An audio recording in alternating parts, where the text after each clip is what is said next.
Hey, vinyl community and all my music loving friends. It's Mike MGK Boston back with another video. There wasn't anything really interesting floating around as far as threads or subjects that I was really interested in. Looking around this week, like I do, different people I subscribe to and follow. So when I was first starting this channel, it's coming up on 2 years now. It's time flies when you're having fun, as the saying goes. I would try to develop my own subjects for my videos. And this was one that I did, I did a few of them. It's called Alphabet Soup, wherein you pick a random letter of the alphabet, of course, and if it's a solo artist, the surname must begin with that letter. And if it's a band, conversely, the letter must begin with the band name rather must begin with that same letter. So today on my commute, I was thinking, yeah, I'll do one of these videos and the letter W. So is that a W? I guess so, sort of, kind of, sort of. Have some fun with it. So today it's going to be bands, and I think I got a couple of solo artists mixed in here too. So it was really, really easy for me to pull a bunch from that particular letter because I do. I think back when I did my room tour video, I mentioned how I keep my collection sorted by genre, and then of course following that in alphabetical order. So it wasn't that difficult to pull this together. So without further ado, we'll begin, and this is going to cover a few different genres like I do. Variety is the spice of life. No one will ever accuse me of not being a fan of variety. That said, it's Andy Williams. Yeah, I know. It might surprise you. It might not that I have this in my collection. Quite like Andy Williams. Kind of, came from the crooning school of Frank Sinatra. Beautiful voice. Didn't write a lot of originals, but that doesn't matter. He was a great singer.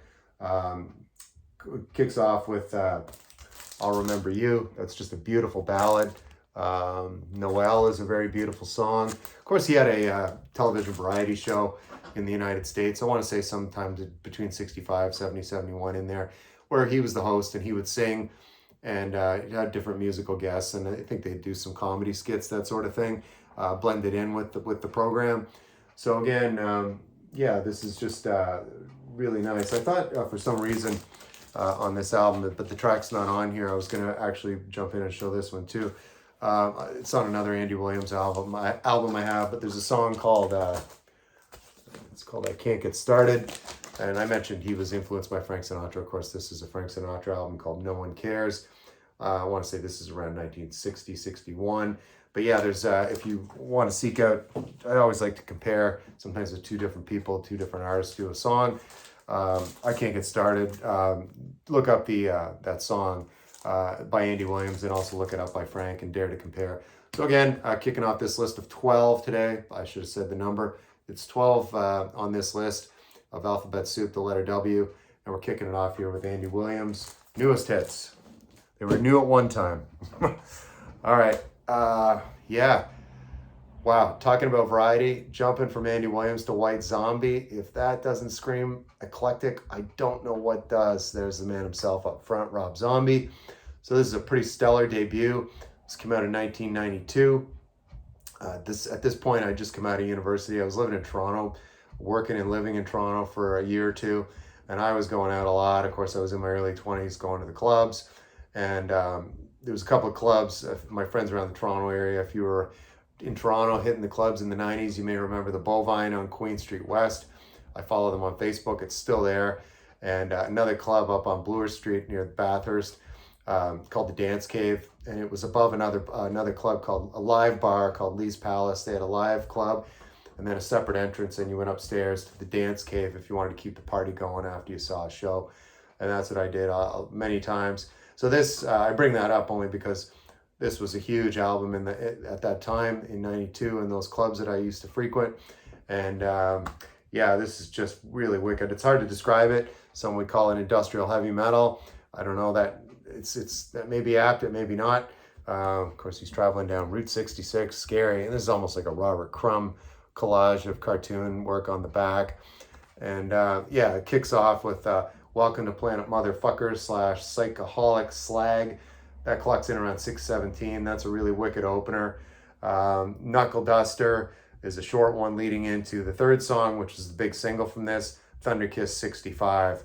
So Super Spider Baby, I haven't listened to this in so long. And this is a mock label, I guess, Satanophonic Records. Love it. Of course, it's from the collection of yours truly.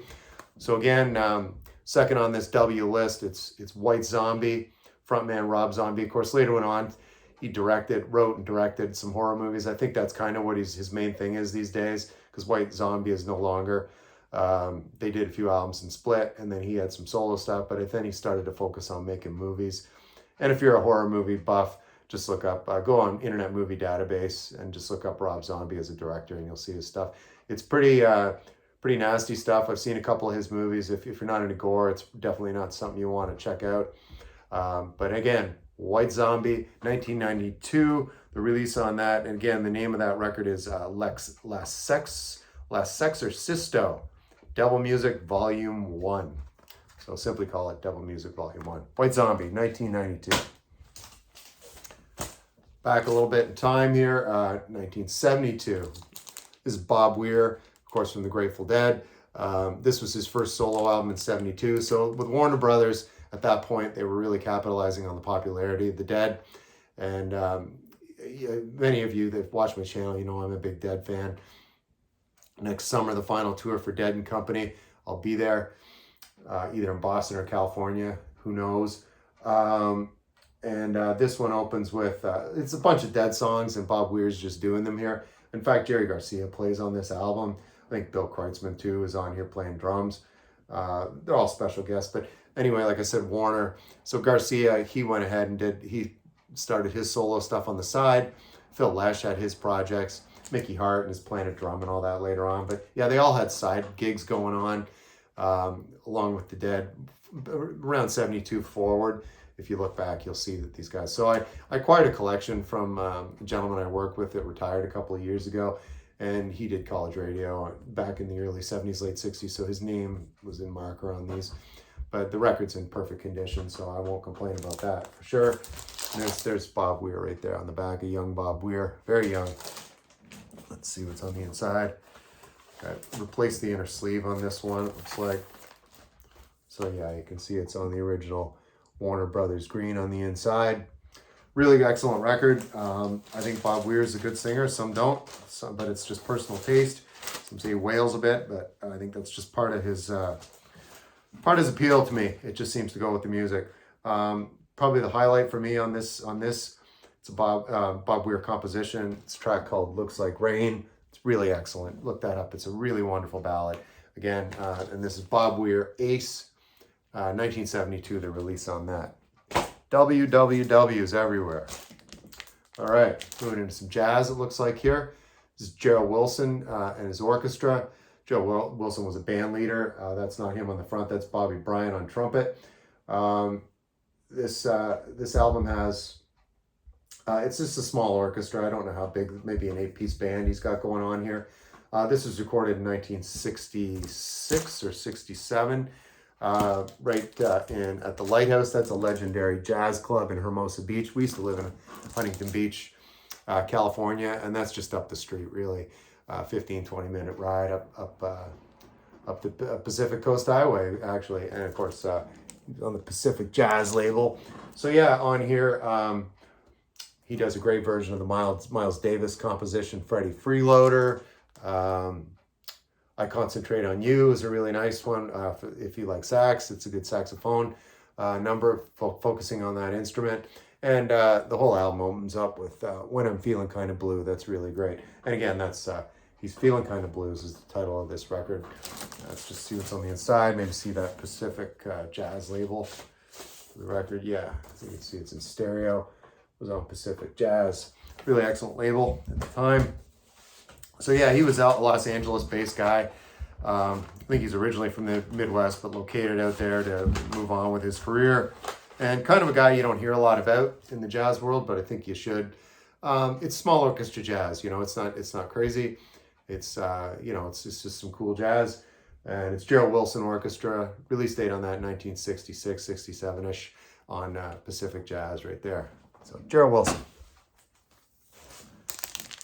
More W's, they're flying all around the room. It's the great Joe Walsh, probably in my top 5 guitar players of all time. Seriously, he's a really interesting character too in real life.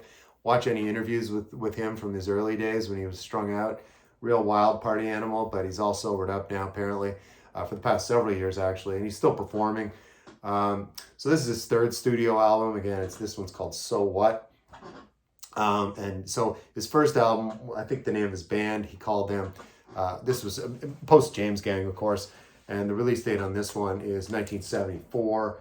But I point out that first album called Barnstorm because the single Turn to Stone was actually on that first album. There's another version on here that's really killer. I would put it up against that first one. I don't know why he did it a second time. That's kind of odd because this is a studio album, not a live album. Nice inner sleeve here. There's Joe right there. But Welcome to the Club's great. His longtime collaborator, Joe Vitale, I think he was in the James Gang with him early on there, both from Ohio, met in college kind of thing. Help Me Through the Night is another one. Yeah, and Joe Vitale, I should point out, he plays drums. But yeah, this is really good. Time Out's a good one on this too. I like Joe Walsh. Actually now it turns out I'm actually a completist. I have all the Joe Walsh stuff now that I have this. So I just thought I'd show this because I've never shown it before. And it's a fairly recent purchase. I probably bought this last spring at a local shop here in Metro West section of Boston. But it's Joe Walsh, So What. So What? It's great. That's why So What. And it's 1974, the release date on that one. All right, I mentioned live music. This one's just absolutely smoking. This is Johnny Winter. I saw Johnny Winter at one of the first live experiences I ever had back in '85. I was a young lad, probably 10th grade in high school. I went to see George Thorogood up in Ottawa. Of course, as I've said many times in my videos, I grew up in Ontario, relocated to the U.S., number of years ago with work. But anyway, a lot of the concerts I went to in my formative years were back in Ontario, Eastern Ontario in particular, Toronto, Ottawa, etc. And Johnny Winter opened for that George Thorogood show. Really, it was really excellent. Big, thin, tall, albino-looking dude. Freaky-looking guy, but boy, can he play that guitar. And this album is just great. It's mostly covers on this. So he does, of course, Jumpin' Jack Flash, of course, the Rolling Stones song, Good Morning Little Schoolgirl. That's a standard, of course, of the Grateful Dead. And I mentioned last week about Jerry Lee Lewis, and I follow TMZ.com, and then they said he was dead a couple of days before last Friday, and I made that video last Friday. I posted it. 20 minutes later, all over the internet, Jerry Lee Lewis was dead. So I made a comment that rumors of my death have been falsely reported. Well, it turns out that he actually was dead last Friday, and that was correctly reported. But I mentioned that only because there's a little medley here. And it's Jerry Lee Lewis stuff. So Great Balls of Fire, Long Tall Sally, into a whole lot of shaking going on. That's a really nice little medley, and he calls it, Johnny Winter calls it Rock and Roll Medley. And of course, closes out here with the Chuck Berry classic, Johnny Be Good. This is really good. I mean, this is only a $4 or $5 record. If you see it out there in your local stores, pick it up. Nice gatefold sleeve on the inside here. There he is with his band at the time. And of course, that's Johnny Winter right there in the center, the blonde hair. And yeah, nice track listing on the inside there.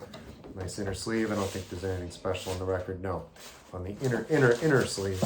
But yeah, that's it's Johnny Winter live in concert. This was actually recorded at the Fillmore East in New York City. Should point that out. And it was 1971, the year of that concert. Really smoking live album. Really great. If you like blues rock, jamming, that's killer. That's a really good listen. 35, 40-minute record, and it never slows down. Bam. Okay. More variety than you ever imagined coming your way today. There he is. It's Blackie Lawless on the cover, lead singer of band Wasp. You could call these guys hair metal. They were from Los Angeles, part of a whole bunch of bands like Cinderella, Faster Pussycat, Rat. I mean, they fit right into that category. But what made these guys a little more unique is just their look. Blackie Lawless, the lead singer, see the circular saw blade. He would have them strapped to his sleeves. I never saw them in concert, but you look up any videos on YouTube, they're actually pretty hilarious. This one's called The Last Command. I don't think that this might have been their debut, or it's their second. It's definitely one of the two, and it was released in 1985. Again, called The Last Command. There they are on the back again. Opens up with Wild Child. That's just a really fun song.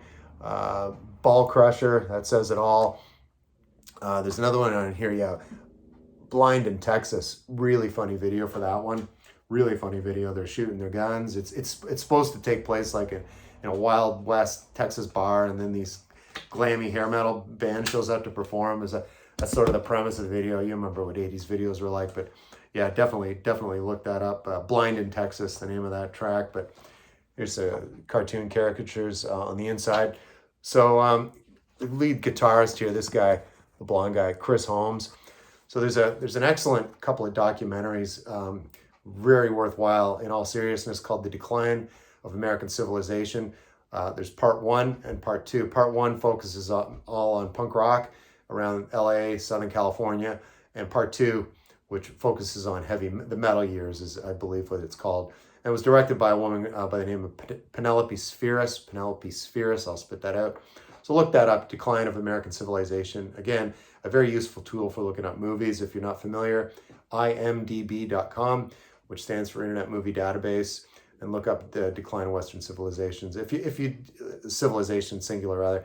If you like rock documentaries, this is definitely something that would interest you, even if you're not a heavy metal enthusiast. So I mention it because the scene here with this guy Chris Holmes, it's just insane. This guy is nuts. I mean, party crazy.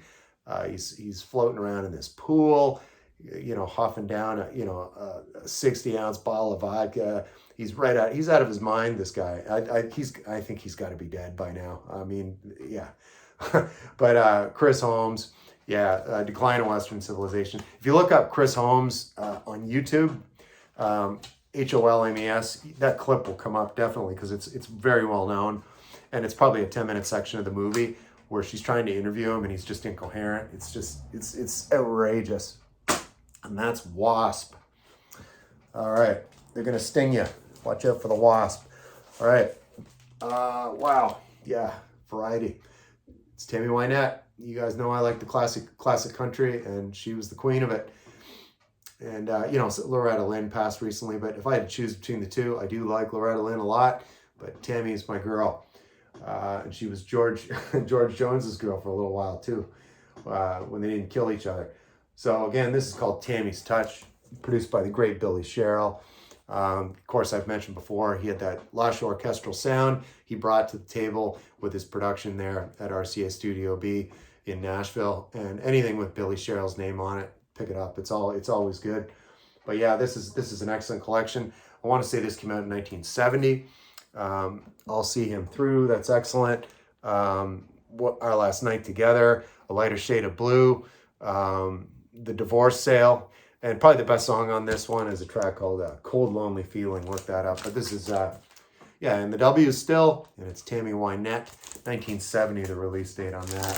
I just want to see if there's anything. I don't think there's much on the inside here. They didn't really. Yeah, it was on, let's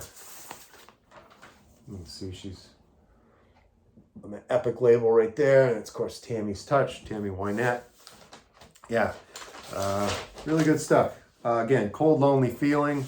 Probably the best single on this one, and it's really, it's a typical 3-minute for the time for traditional country and western music.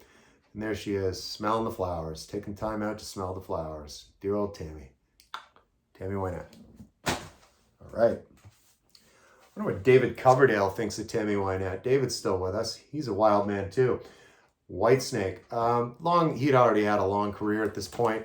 Whitesnake formed, I want to say, around 1976. David Coverdale actually sang lead vocal. I want to say it's on 2 Deep Purple albums. Ian Gillan stepped out for a bit, not long after Machine Head, I want to say, if I have that timeline right.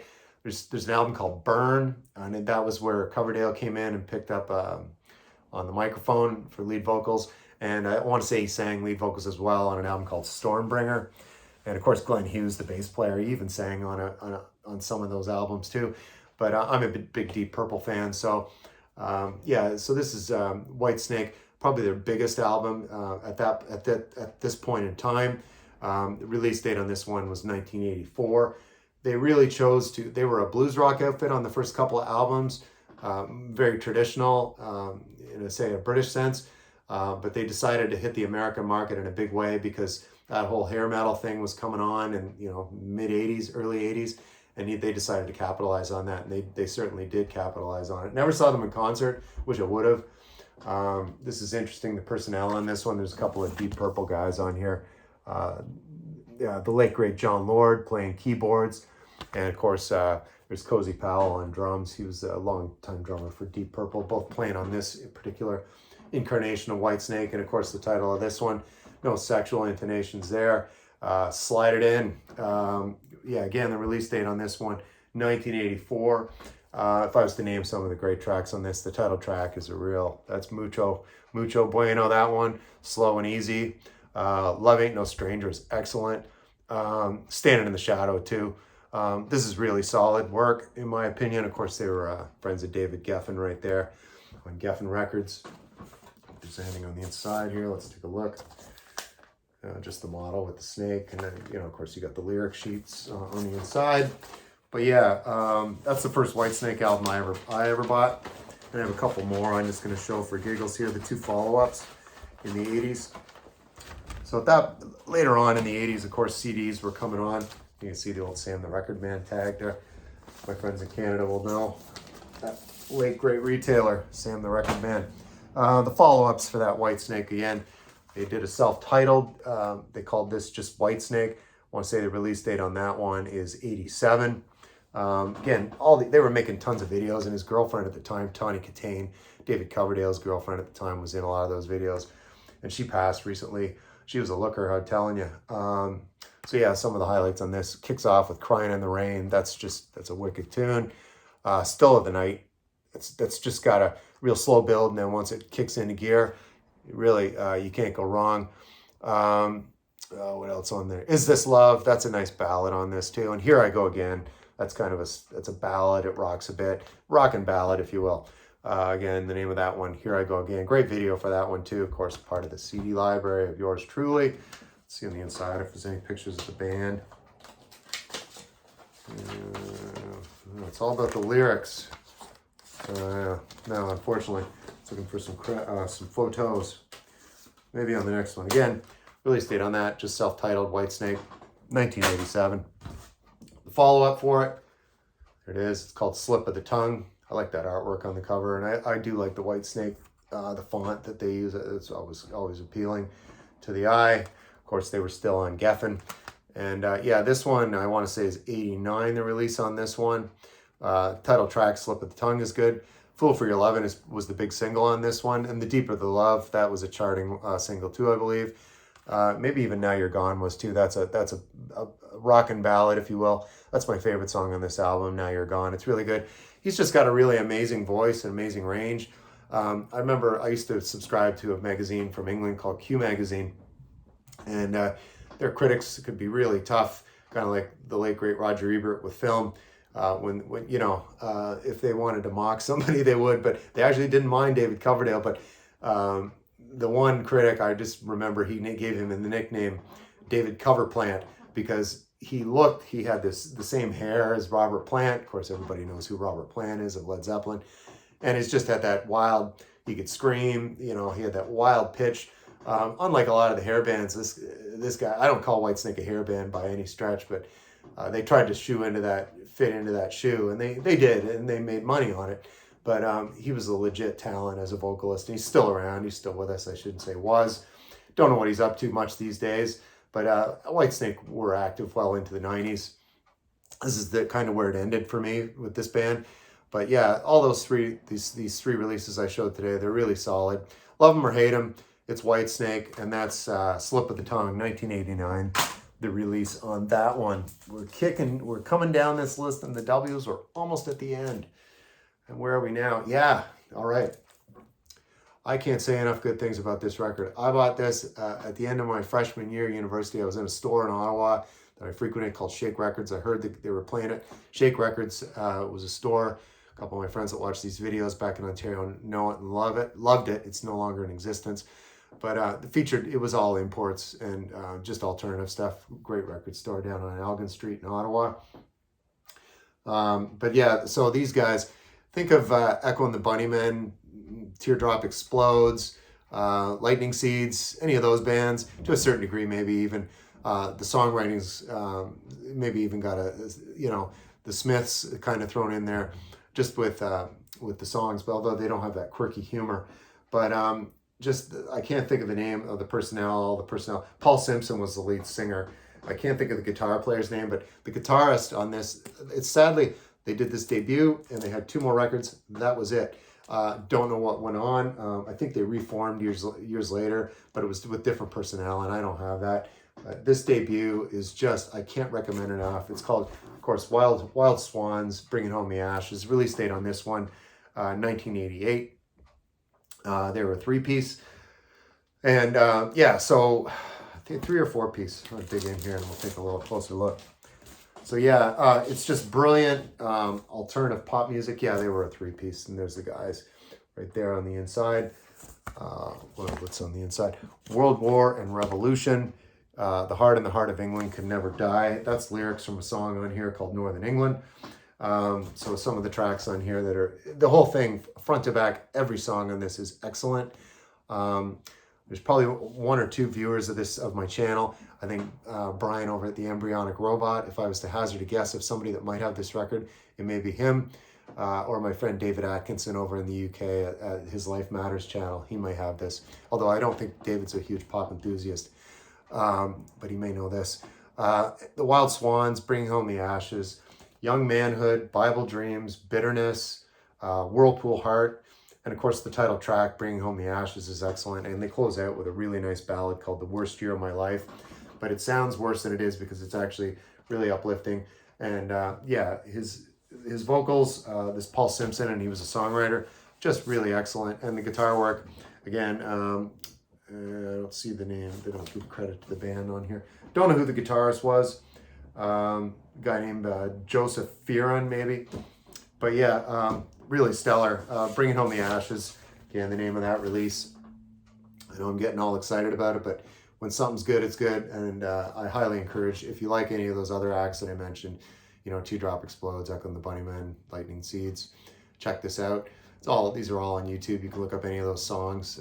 They're all out there. So Bringing Home the Ashes, the Wild Swans, almost closing out the W's here. It's a fun list today. I'm enjoying this. Hope you are too.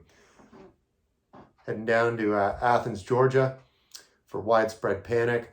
I want to say this is their 3rd or 4th studio release. They're considered a jam band, but certainly their studio stuff isn't as great as the live stuff. So I'm a Phish fan too, and of course, like I said, the Dead.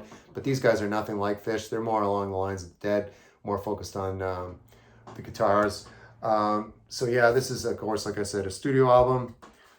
There's the band on the inside. Michael Hauser. I'm trying to find Michael Hauser on there. He's in here. There's John. Lead singer was a guy named John Bell.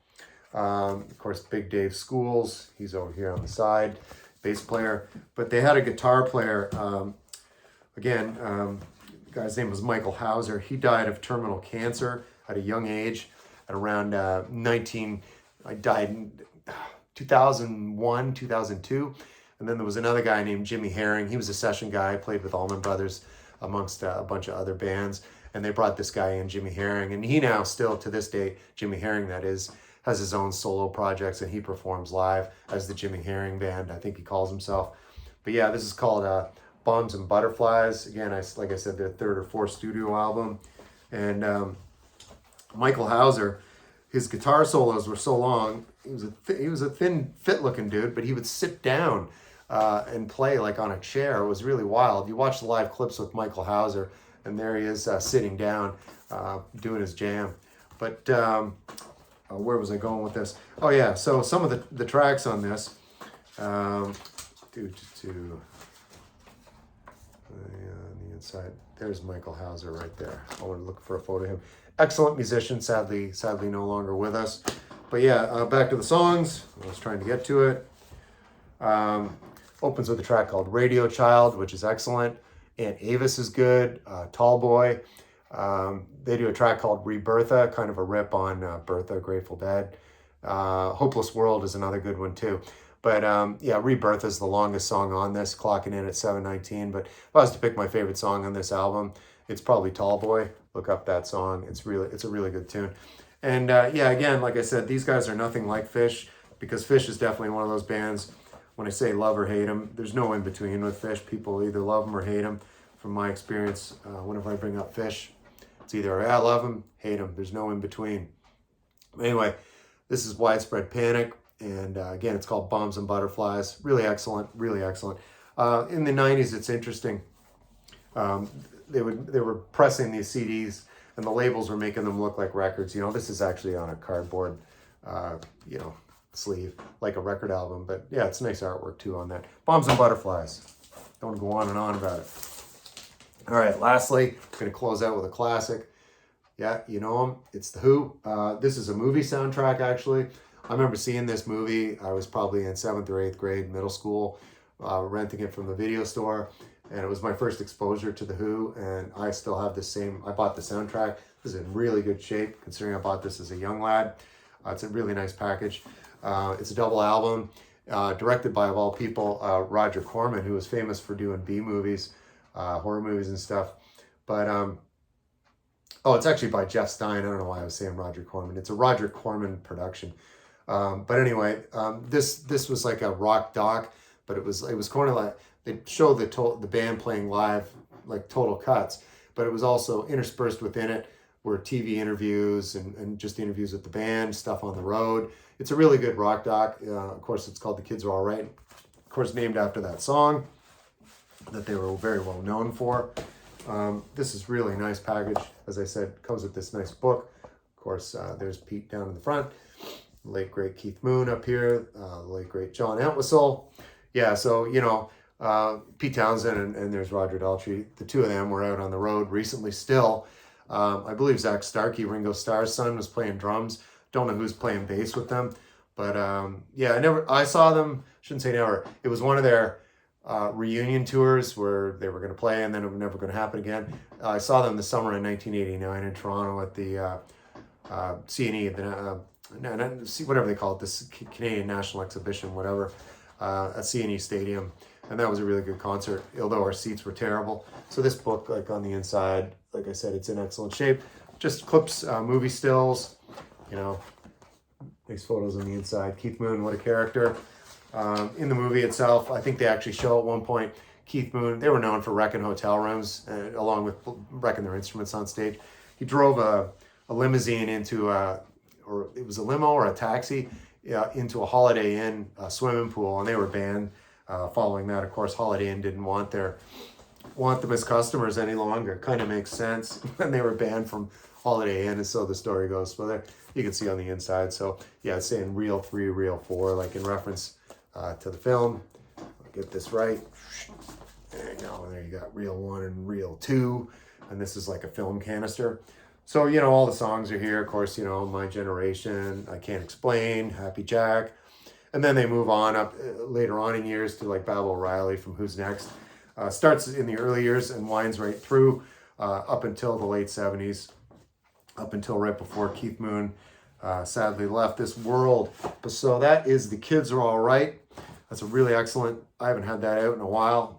But yeah, on the back. Really, it's a really nice set. I don't like how it opens at the top, but you know, what are you gonna do? Anyway, that's gonna close out this list of W's. Again, start this as a thread, people out there in the vinyl community. Alphabet soup, you know, inspired by MGK Boston. That's Mike. Pick a letter, give me 10 albums, or 12 albums rather, and tag me in it. I'd like to see it. So anyway, folks, that's it for a Friday. I want to point out my special guest from a couple weeks ago. She's actually my wardrobe consultant for all my casual wear. That's Patty. She got me this cool, this is from, I think, last Christmas or birthday. Of course, Duff beer. Great Homer Simpson, a big fan of that. And I like beer. So it's all good. Have a great weekend, folks. I will see you the next time.